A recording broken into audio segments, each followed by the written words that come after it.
नेप्से बजारका कुराको 8औं अङ्कमा स्वागत छ। आज हामी एउटा अलि गम्भीर तर एकदमै सान्दर्भिक विषयमा कुरा गर्दैछौँ, इन्साइडर ट्रेडिङ। यो भित्री कारोबार पनि भन्छन् नि, हैन? खासमा यो के हो? अलिकति सरल भाषामा भन्नुपर्दा। सरल भाषामा भन्दा कुनै कम्पनीको भित्री सूचना जुन चाहिँ बाहिर पब्लिकलाई थाहा छैन, त्यही सूचनाको आधारमा सेयर किन्ने वा बेच्ने काम हो।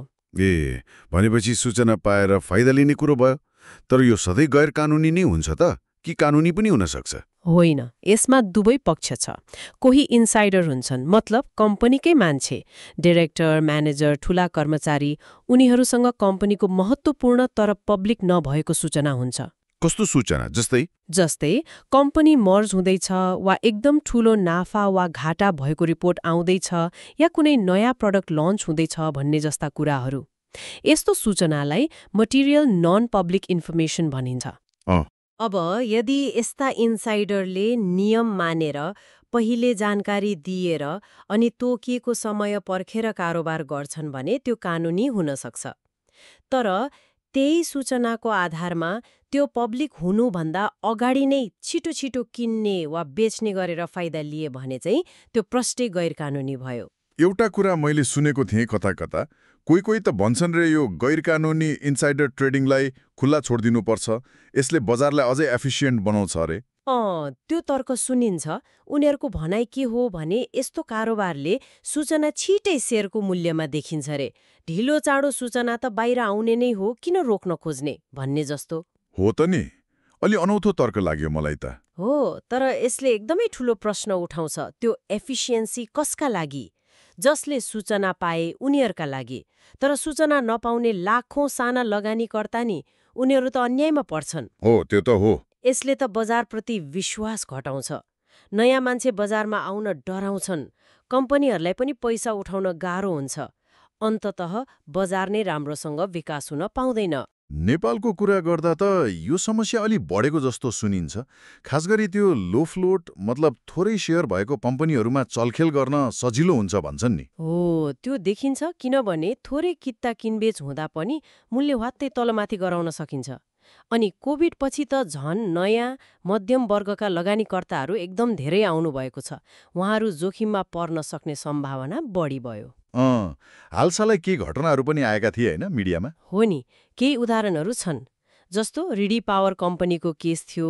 पूर्व अध्यक्ष गुरुप्रसाद न्यौपाने जोडिनु भएको।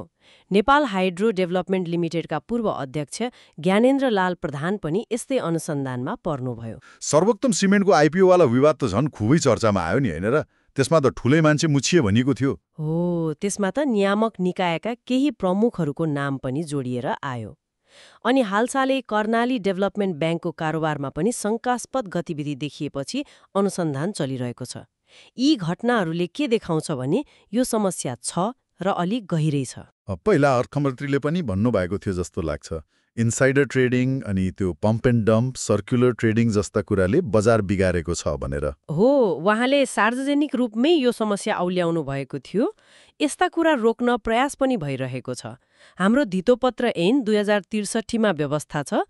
त्यसलाई अझ कडा बनाउन अहिले संशोधन विधेयक पनि आएको छ, धितोपत्र पहिलो संशोधन विधेयक 2081। के छ त्यसमा नयाँ? सजाय बढ्ने कुरो हो? सजाय निकै कडा प्रस्ताव गरिएको छ। कसुर प्रमाणित भएमा जरिवाना 3 करोडसम्म अनि कैद पनि 3 वर्षसम्म हुन सक्ने भनिएको छ। कानून त बन्ला, तर कार्यान्वयन कतिको हुन्छ? नियामक निकाय, मतलब सेवनले कसरी गर्छ होला? उनीहरूसँग स्रोत साधन प्रविधि कस्तो छ? त्यो मुख्य चुनौती हो। प्रविधि, दक्ष जनशक्ति अनि अनुसन्धान गर्ने क्षमता बढाउनु जरुरी छ। नयाँ विधेयकमा अनुसन्धानका लागि शङ्कास्पद व्यक्तिको ब्याङ्क खातासम्म हेर्न सक्ने अधिकार दिने प्रस्ताव छ। त्यसले अलि सघौला कि? त्यो त राम्रो हो। विदेशतिर कसरी पत्ता लगाउँछन् यस्तो कारोबार? विकसित देशहरूमा त एकदमै सोफिस्टिकेटेड सिस्टम हुन्छ। बजारको निगरानी गर्ने कम्प्युटर प्रणाली हुन्छ। कसैले सूचना दियो भने त्यसलाई हेरिन्छ, डेटा एनालाइसिस गरिन्छ।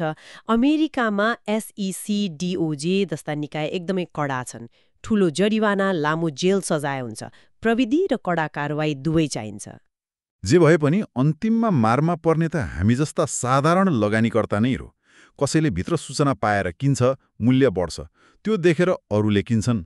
अनि सूचना पाउनेले बेचेर नाफा खान्छ, पछि किन्नेहरू फस्छन्।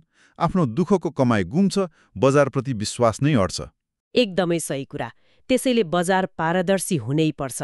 नियम कडा मात्र भएर भएन, कार्यान्वयन पनि त्यस्तै कडा हुनु पर्यो। अनि प्रविधि अपनाउने, लगानीकर्तालाई सिकाउने, सूचना दिनेलाई सुरक्षा दिने जस्ता काम पनि सँगसँगै गर्नुपर्छ। हो, नेपालको पुँजी बजार बल्ल अलिअलि बढ्दैछ। यसलाई स्वस्थ र बलियो बनाउन यस्तो भित्री कारोबार रोक्नै पर्छ। लगानीकर्ता आफै पनि अलि होशियार हुनु पर्यो, हल्लाको पछि नलागी कम्पनीको अवस्था बुझेर मात्र लगानी गर्दा राम्रो होला। तर एउटा प्रश्न चाहिँ रहिरहन्छ, कानून र प्रविधिले मात्रै पुग्छ र? जबसम्म मान्छेमा इमान्दारिता हुँदैन तबसम्म यो समस्या पुरै हट्छ त? खै, विचार गर्नुपर्ने कुरा छ। यतिन्जेलसम्म हामीलाई सुनिदिनु भएकोमा धेरै धेरै धन्यवाद। अर्को अङ्कमा फेरि भेटौँला।